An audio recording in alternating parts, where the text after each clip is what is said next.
Good morning from Panhandle Outdoors, America's only daily outdoor TV show.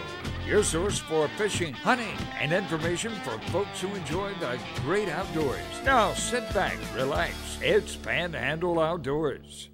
Good morning, folks. Welcome to Panhandle Outdoors in Winston, Chester. I'm glad to hear this morning. We've got a great show lined up. We'll give away some seafood and all kind of stuff going on here. But first, our weather brought to us by Haney Technical. We're looking at a high today, 88. Folks, it's been hot all week long, and I know it's going to be hot again today and this weekend. Water temperature, it is 88.7. It just don't get much hotter than that. 88.9 was on Tuesday, but it's just really hot out there in the water. But it'll be find those cool spots if you can. You're going to try to catch any fish. Now, our river readings, take a look at the river. It brought to us by Sandhill Seafood up on 77, right past Bozeman. We're looking at there, the Apalachicola Brunchtown at a 5.4. It's in good shape right there, 5.4, and good and steady for your weekend fishing. The Choctahatchee at Caryville, look at the chart there, it's dropping off really fast. It's reading this morning a 5.6. They're almost same readings, but the Choctahhatchee's got a really good drop in it, so you're going to fish some falling water. If you're up there anywhere around Black Creek or that area, fishing over there. So it's going to be some good fishing on all our river systems. The creek's going to be good. The Sandhill Pond's going to be good. Just fish early and fish late. Marine forecast be west-southwest at 9. Our tide chart, good strong tide today, brought to us by Kent Forest Lawn. High tide at 9:49 this morning, and a low is going out all day until about 8:45 tonight. A drop in tide then, and it's going to start picking back up if you're going to start doing the flounder gigging at night. So everything's looking good in Panhandle Paradise. Let's take our break. We'll come right back with our guest.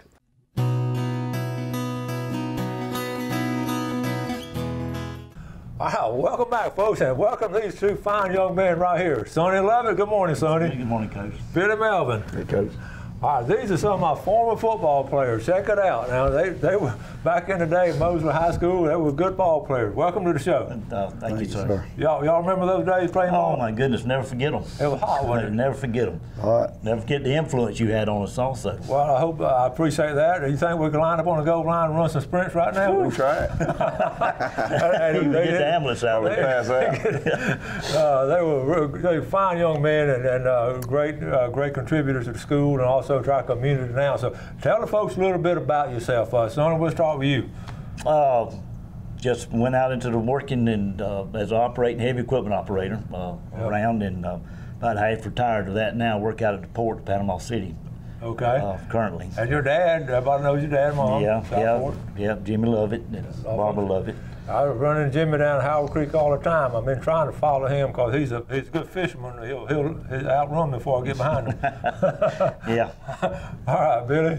Coach, I'm a building contractor. Been doing that for about 35 years. Me and my dad and my son went in business with us. I do that, and then we bought a feed store. We bought Miss Sandy. She's still with us, but I bought her feed store out. So doing that, but most important job, I pastor a church. I met the Lord about 38 years ago, and God called me into the ministry, and that's my most important job. And tell us about your church, where it is. Yeah, it's Calvary Christian Baptist. We're at 5515 Titus Road. There, a little cutoff between Deer Point Dam and 231. Oh, good. And Melvin and Sons Construction and Bob Sanders Feed and Seed. We're going to have him come on the show later on, and I'll talk about some of the things. I have some great plans there, but I did run by and get two watermelons. Yes, sir. We got them. And I ate one, and I always try to buy two watermelons. I eat one and give one to somebody else. There you go. They're good watermelons. All right, okay, we can talk a long time about it back in the day and all, but we got what these guys do. Y'all been hunting together, playing ball together, hunting together since what age? 8 years old. 8 years old, yeah. When they're 8 years old. They were Glen Haven Raiders. Glen Haven Raiders. So that rings a bell to a lot of you folks. You see the background on them. And I remember back in school, y'all would have dog boxes on the back of your truck. And y'all. Absolutely. I remember that. Yeah. Because I did the same thing when I was in school. I said, those two boys, I said, they're like me now. Y'all been around hunting and dogs and all your whole life. Yes, and all, y'all ended up, y'all do a lot of outdoor stuff, but tell us about what you really enjoy. Oh, we really like the fox hunt. We're the true, I guess you'd say, the old-time fox hunting. There ain't that much around anymore, but that's what we do. We competition hunt, we pleasure hunt, just laying out there at night and running early in the mornings. It's quite a lifestyle, but we really enjoy it. Okay, Billy. Well, like I say, Sonny, we enjoy the chase. That's what we do. Listen to our hounds. I got 26 hounds. Sonny's got about that many, and of course, you can't hunt them all at one time. Yeah. But we go out and we enjoy the chase. We day hunt and night hunt. I prefer night hunting over day hunting, but we do both. Mm-hmm. And sometimes we'll go at first dark and stay in the woods, and we won't come out after daylight. We'll be out there all night long. Mm-hmm. And it's purely enjoyment of the chase, listening to the hounds and watching them as they cross. And while you're talking about a tradition that goes back in the history of mankind, I mean, the Egyptian pyramids, you'll see drawings of the dogs chasing the animals and all, and all the way through the England royalty in England, and then the southern fox hunter. Have been doing that for a long time. George Washington was one of the first fox hunters and brought hounds in the United States. And I think the first national competition was somewhere around 1900. Mm-hmm. And when they started getting organized to a national organization, and where it's at now, it's just bloomed out. Does it still fascinate you guys how smart a fox can be? Is it still amazing? Oh, yeah. That's why they call him Wily Fox. They're smart. But that dog gets pretty smart with him, too. But it's a fascinating game, and it just chasing and all. It quite goes into a drama when it gets to into 3 and 4 hour race. It's quite. That's what I enjoy, the drama of it between the fox and the hounds. Yeah, that's at a level that's really fascinating. Okay, we've got a lot of pictures we're going to show. We're going to show the picture, but we're going to take a break. Before we take a break now, remember it's Friday, so we're going to start doing our drawings. I have a draw in each segment, and so I'm going to let you draw first. This is going to be the winner. Okay, this is going to be Sandhill Seafood. This is going to be the winner of a seafood buffet up on 77. Yeah. Sonny, just draw one name out of there. Draw me out of there, son. Are you in here? I don't know. All right, and the winner is, who's that? David Borges from Santa Rosa Beach. Our viewers over there in Santa Rosa. Okay. We're going to take a break, and we'll be right back.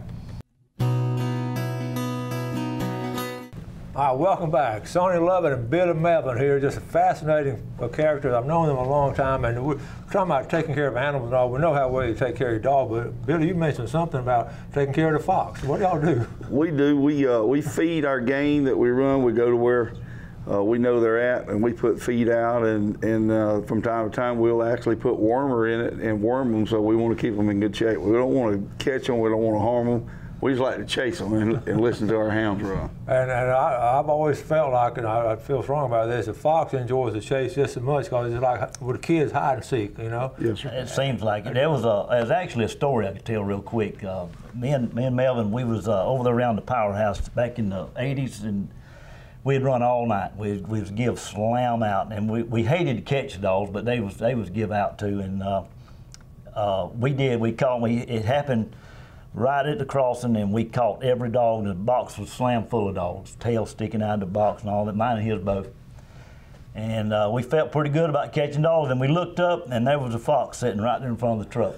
And it was like he was saying, why'd you catch them all for? I mean, it was amazing. That's cool. That's true Americana right there, being able to do stuff like that. And you say nighttime, you enjoy nighttime more than daytime? Yes, sir, we do. I do. I enjoy night. I've always been a night hunter. I started out that way. But like I said, we hunt daytime. It didn't make any difference, really. All right, folks, we got a lot of pictures. We're going to try to get through them, and then we got some video we'll get to it. But right now, tell us about this picture right here, Sonny. This is placed 3 dogs at a Sunshine State. I think that was 2017. Yes. Okay. Yeah.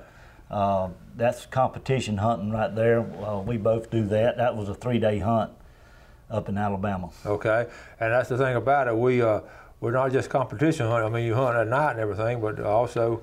That was my granddaughter, the child handling class over in the Blackwater State Forest at the annual Blackwater hunt in 4th of July every year. And y'all get big numbers on them because, like I say, the judges will be looking for that kind of stuff, right? I mean, they'll be judging them on speed and drive, classy hound, hunting and trailing and stuff like that. All right. That's 2 dogs I placed. I don't remember exactly which hunt that was, but that's my wife and a partner of mine, Zach Hound, that helps me along at field trials. Okay. And the thing about it, you got your granddaughter in, it's like a family group together, right? Yes, sir. All right, tell us about this one. That's one of my best dogs right there. I don't get enough of showing him off.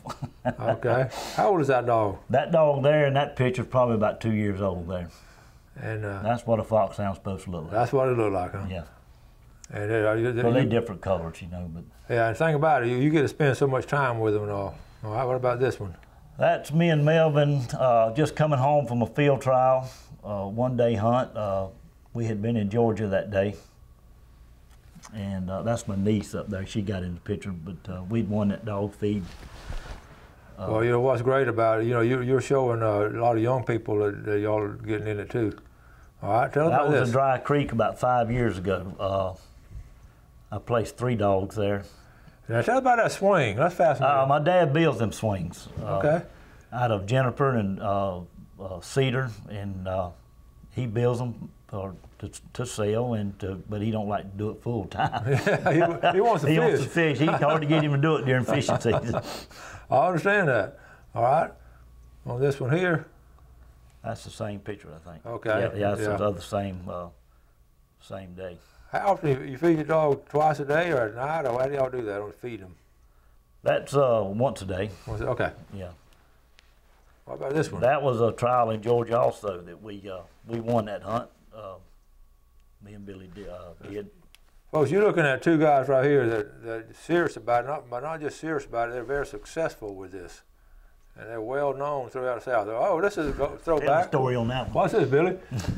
That one is in Perry, Florida, and we had went off to eat that breakfast that morning, and we stayed a little too long. We come back in to the hunting area, and one of the judges, the horse judges, was coming out pulling his horse trailer, and he stopped us and said, "What numbers did y'all have?" And we told him, and he goes, "Y'all won the hunt, and you wasn't even there to receive your trophy at the time." Get your name called out in front of everybody. Y'all went out of We were breakfast. out eating. He had to go eat. Hey, some things never change. There you go, Goat. Billy had to get some to eat. Oh, how about this one? That's an old one. What's the story on that one? That one is down in Central Florida somewhere. We placed a bunch of dogs there. Yeah, it was just one of our hunts. Oh. That one's been a while back. Yes, sir. Now, we got a few more in here. Let's see, on Is that one video? That's a video. We're going to come back to the video. We're going to show that later. See if we can get back to it. Let's see. That was happened this year. I won the Sunshine State. That's our field champion, right? Actually, it's our first one. Wow! Congratulations. Me and my wife, Angela, there. Yeah. This good year. dog right there. That's a good dog right there. Isn't it great to have family support and all that? Oh, man, it wasn't for my wife, we couldn't do it. We train that. Well, we train most of them, but we buy a few. But we train that one from a puppy. Yep. They're on my property there in the fountain. Oh, that's cool. All right, let's see what else we got. Got a couple more. That's another video. We're going to try to work on these videos. Let's see. Okay. And there's a few old hunters, coaches still around that's older than we are. okay. I mean, Rudine Chambliss, and Yep. he's over 81 years yeah. old. Okay. He's still doing. There's a few of them that we watched as we were boys coming up. We watched them fox hunt, and we got into it, and we're still doing it too. So. I have a story on that. I can remember, just could look over the dash of my dad's truck. And there was an old head station across from the Baptist Church in Lynn Haven. Mm-hmm. And that's when they come out and pumped you gas. Uh-huh.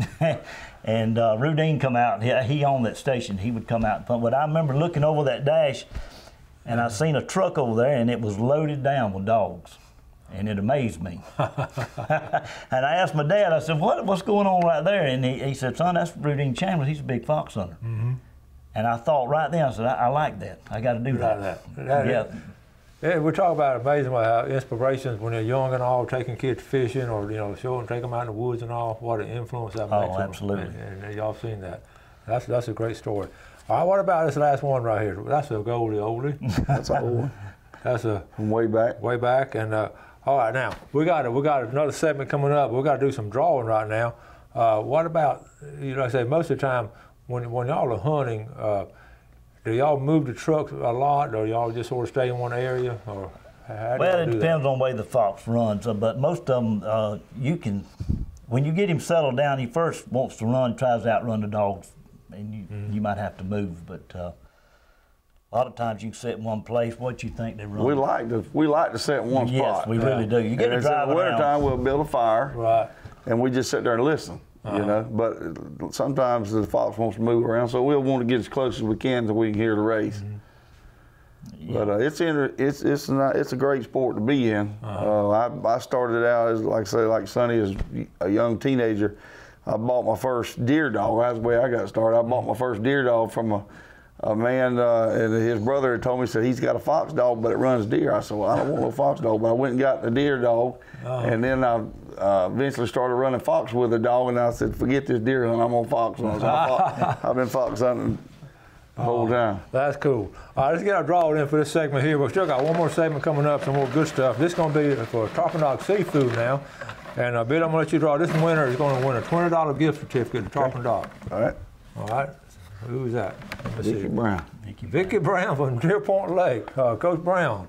Vicky Brown, good job. And I'm going to draw the next one. This is going to be for the red snapper, big red snapper at Tarpon Dog Seafood. And that winner is going to be Gerald Farmer from Caryville. So Deer Point, Caryville, and Santa Rosa Beach. We got y'all covered. All right, let's take our final break. We'll be right back.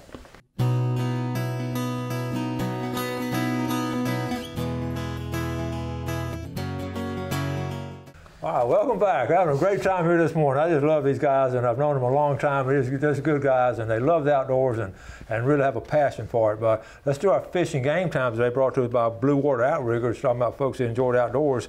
They love from fishing down there. 12:56 to 2:56 this morning, or tomorrow morning, and then today at lunch, 1:27 to 3:27. That's our times and all. We're going to have, this is exclusive now. You've never seen this on television before, and we're going to do it right now. Billy Melvin has a situation. He's going to got a situation. He's going to give away. He's going to give something away. But Sandy's Feed and Seed, which he and his dad and his son are starting to start running it and all. So, Billy, what do you got for the folks? We had a lady brought a potbelly pig in a few days ago, and she said it's free to anyone that like it. It's 3.5 months old. It's potty trained. It'll sleep there by its cage all night, and the next morning it's ready to go to the bathroom. It's a great little animal, okay. And it's free to anyone that'd like to have it. We'd like to see it go to a good home. And you got a good story here right before it came on air. Moon Phillips, and Moon's been on the show before. Moon called from Kentucky, Illinois, or something, right. And he's a good friend of y'all's. Yeah, he's got 2 beagles that love the little pig, and they play together, but. He's got a big dog, about 125 pounds, that don't like the pig, so. So it didn't work out. All right, let's get back to fox hunting. We got a couple of magazines here. This is called the Hunter's Horn, right here, the Hunter's Horn. And tell us about these magazines, and this, what's that one called? This is the Chase. This is a national magazine. This is where our dogs are actually registered in this magazine. Wow. This publication, they do it every month. Wow. So this is national, that's Masters. This is Masters. It's like, to put it in perspective, it's like 2 different organizations, like 2 different leagues. They got 2 different sets of rules that you run by. And got a lot of pictures and all. It's all fox hunting. Yeah. It's all about fox and coyote running. We've been getting this since we were young. We read it. It comes monthly in the mail. Okay. This kind of keeps you up. Of course, the computers come along now, and you get to see a lot of it on the computer. Yeah. But we still take the magazine. And there's a lot. Is it nationwide or is it southeastern? Nationwide. Actually, Canada. There's fox hunters everywhere. Yeah. A lot of different countries. It's a big family, but also a small family. Right. Everybody knows everybody just about it, especially in the competition part of it. And you register your dog. All dogs are registered. Yes. Right. So all of them taken care of. Yeah, it's all registered, and we try to stay and breed registered dog. You know, you got a registered hound, you want to breed to another registered hound. If any of our viewers are interested in this, how would you suggest they would get Well, it used to be, we had a Fox Hunters Association here in town. It's called the Northwest Florida Fox Hunters Association. This kind of died out. There was probably 100 men in that thing, and when we were young, but now a lot of them have passed on, and it's a sport that we'd like to see a bunch of young hunters, and there are young hunters in other parts of the country. Just right here in Bay County, we don't have a whole lot. We're trying trying to generate some interest in that. And but they can get up with me at the feed store. Anybody like to be a part of it, and I can get up with Sonny, and we'd be glad to let them take a young hunter on a fox hunt with us and let them see what it's all about. People probably don't remember. Some people probably remember that the clubhouse was in Springfield. I remember that. You remember that? Yeah, I do. Well, and then we would leave there and convoy out to the old Gaskin Reservation when the state had it. Mr. Buck Caswell, I think he was instrumental in building that. His son, Charlie Caswell, he still fox hunts. He fox hunts with us some. So that's great. That's great. That tradition's still going on through that family. And it's a great way for a kid to spend a Friday night or something around a campfire, listening to those dogs and around good men and good women. And yes, sir. It was like, that's what we did. I mean, it kept y'all out of trouble, didn't it? It probably did. It really did. My dad never hunted, but he always seemed I had the tools to hunt with. That's right. He fed a lot of dogs for me. He helped me build a lot of dog pens. But he probably always knew that you're gonna be okay. He'd rather me be in the woods and out on the streets. Hunting's changed a lot, Coach, because when me and Sonny started doing it, we didn't have any kind of tracking device. We turned the dogs loose. We may be days before we got them back. But now we got GPS collars, and we know exactly where they're at. Yes. And when we get ready for them to come back or us to go home, we got a little tone button that lets them know, hey, the hunt's over. Let's go home. And this one of the situations where everybody's happy. The dog's happy. The fox is happy because they're playing the game. Yes, sir. We're happy. I mean, it's a win-win-win for everybody. It seems that way. Yes, it really is. Yeah. Great wholesome. We got to start wrapping things up. I'm going to get out there this fall and bring the camera and absolutely. Yeah, you get to enjoy it. It's strictly about the chase. We don't try to. Like I say, we worm them, we feed them, we don't try to injure them. We just want to chase them and hear the dogs run. Yeah. Well, what a great way to spend some time in the outdoors. So, folks, give these guys a call or something if you're interested in it. And, just it's a great piece of Americana. This is our part of our history and our heritage. Fox hunting like this. It is. That goes back to George Washington. Always George Washington. Yeah. All right. Thank y'all for coming on. Oh, thank you, Coach. All right. Good seeing you. We appreciate it. All right. We run by, get our pot-bellied pig, get some watermelons. And, there you go. Some dog feed. Dog feed, all kinds of stuff. We're gonna get it with them later. Get up there and do some stuff. Thank y'all for watching Panhandle Outdoors. We always appreciate the viewership. We always ask you to do something good for your fellow man. Enjoy the outdoors, and God bless. Thanks for watching America's only daily outdoor TV show, Panhandle Outdoors with Winston Chester, featuring hunting, fishing, and other activities and information to help you enjoy the great outdoors. Join us next time for Panhandle Outdoors.